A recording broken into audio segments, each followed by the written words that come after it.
Let's go, guys. We have another game here. This time we got the Byzantines in that classic color purple. Our Chinese friends, who I still don't know how to call him. One day I will. One day I will. And his opponent, playing as the Japanese in the color red, it's David Kim, also known as Papi Paw. Welcome everybody to another Age of Empires 4 casted game. Look like we will have a early wheelbarrow. There you go, Tawara. There you go. I always forget the name Tawara, and the next one is Takesaiku. Like I always mix the two of them, but it's always nice to get that early wheelbarrow if you can, especially this one, because you don't get access to the food economy as the Japanese, the food upgrade. You only get access to this one, so it's always nice. You can also go to the berries, because this one also gives you 25% gather rate from the berries. You can already see a couple of them moving into the gold. Look at that amazing build over there. That's the only thing you can see from these guys. The other day I saw on Reddit this, and I wanted to confirm, and now this is the place. The ship description: bring a scout near the gentle ship to herd it. Sheep automatically follow any scouts that they are herded to. That sheep provide food that can be gathered by villagers. You monster. That's a really nice touch. I never really noticed about this. I've been playing this game for 1 year?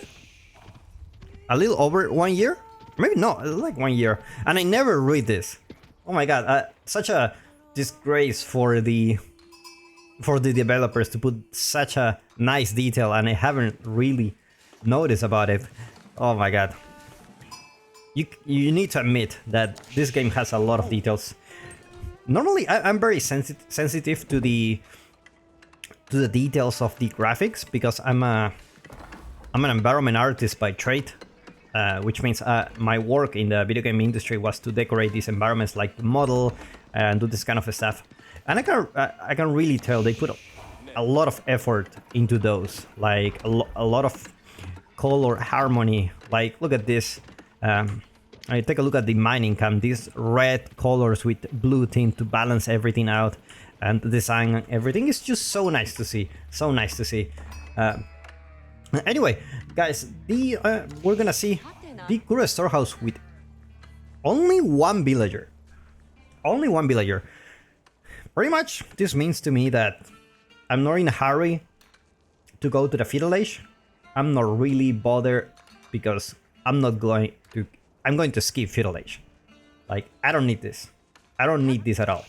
So only one villager will be more than enough, and then I'm going straight into castle age.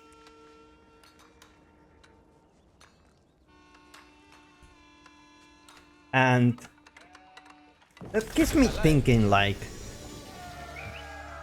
the meta has changed quite a bit since the last patch. Not the last patch, but since the DLC arrived. A lot of people going castle really fast. Very, very fast. And it's really hard to deal with. It's really hard to deal with. Like, me as a beginner. As a beginner, but probably above average, maybe. Like a Platinum 2 player. Let's change that. Let's change that soon. We have until June 13th to reach at least Diamond. Let's see if we can make it. But it's hard. It is hard for me to deal with that. I'm sure you have also troubles. Like, oh, my opponent's in Castle Age. What do I do? And you need to think about, like, if your opponent is in Castle Age, and what did you do? Like, did you create army? Did you go for a second TC? It must be some advantage that you have. Otherwise, the game is unbalanced, you know? But I really don't like the idea that people skip the ages so fast, because I would love everyone to, you know, just, that's my personal opinion, I would love everyone to explore the different options they have in each age without skipping them. Of course, I like the variety that this game offers. I like the variety that every civilization is different, and I understand that every civilization has its strengths and weaknesses depending on which age they are. But this thing about, like, just skipping the age, like, look at that, this guy having even age up. It's like, I'm going directly into Castle Age. I don't know about you, but that's my plan, and I plan to stick to it. And it's just not very... I don't know. For me, it's very... It kills the essence of let's fight, right? You know what I mean? But anyway, it's also fun to play it as a defender. It's also hard to pull off a naked fast castle strategy, like Papi Pao is doing, because you also need to be very good at defending, and that's very hard. Sometimes being the attacker is easier, especially in lower leagues. So it also offers its challenges. Byzantines are already there. He must be confused, like, what? My opponent just went to feudal age at 6-minute mark. Well, you're about to see another age up coming. Now, we saw this guy. Was it Papi Pao or was it Uwam? I always mix the two of them. But he went to mass archers. And I really like that, because usually one of the problems you have when you go to the fast castle is that you don't have military. And if your opponent denies the goal, then you lose access to all premium units and upgrades, right? But if you go archers, you only need the wood, that is very safe, near your town center. And food, that is also very safe because you have the farms here, and you can always go for food. Normally you have some food in your base when you go that castle that fast. But I'm really curious about how the Byzantines will deal with this, because he's about to age up and he needs to cause some damage. Villagers are still mining gold. Looks like he already knows he's there, and I'm just gonna go for the food now, and I will call it a day.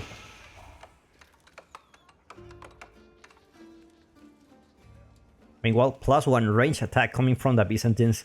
Definitely a good stuff to have, because another batch of longbows are coming, and with 10 longbows doing damage, you can do some decent DPS. Like, that's 70 damage each hit.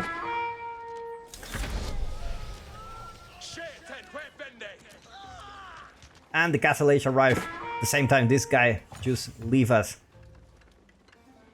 And now, let's take a look at the Byzantines' point of view.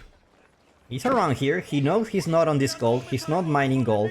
The other possible options are the gold in the front, which is very bad for him, and a gold in the east side of the map that it's very far from him. So the two options are kind of risky, luckily for him. It looks like we're gonna see the archers again. Meanwhile, a chiropractor, that's how they call it, the chiropractor, the Chaosiphon, is gonna go there directly into the outpost. Looks like he's mining some stone, or he just got the free stone from the from the gold. It's like, look at how fast! Oh my god! And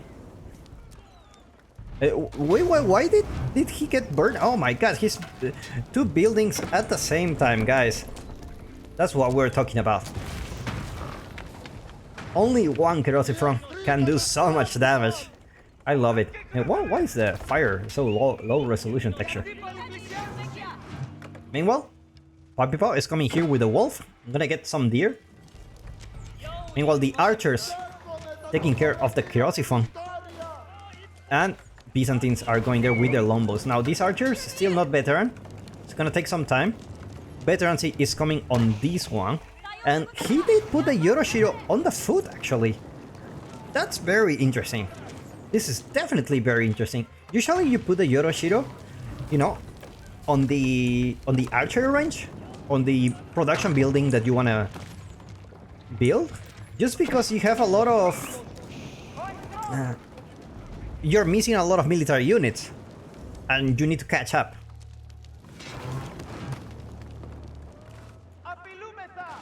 Meanwhile, more units for the Byzantines.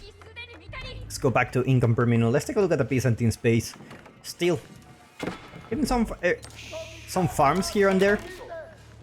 Still looking very good. Looks like he's also trying to macro going to that castle age. How many villagers on gold he has? He has 4. Definitely, eventually he will get there. It's like the Shinto priest is not gonna come home. Never mind. He did realize that the opponent was there and his opponent didn't, so he leave another day. Meanwhile, the Byzantines just patrolling the area, making sure the opponent doesn't get any resources. Meanwhile, a mass of archers is already there and probably thinking about going to fight. Town center not upgraded yet, so there's no bannerman coming for him. So these guys are only as good as, you know, a feudal age unit, especially the Lombos. The Lombos have even more attack, so these guys are just gonna be like Lombos without upgrades. So the good thing is they can run. That's the good thing about them. So just keep that in mind. Wolf working for Papi Paw. He just changed the band.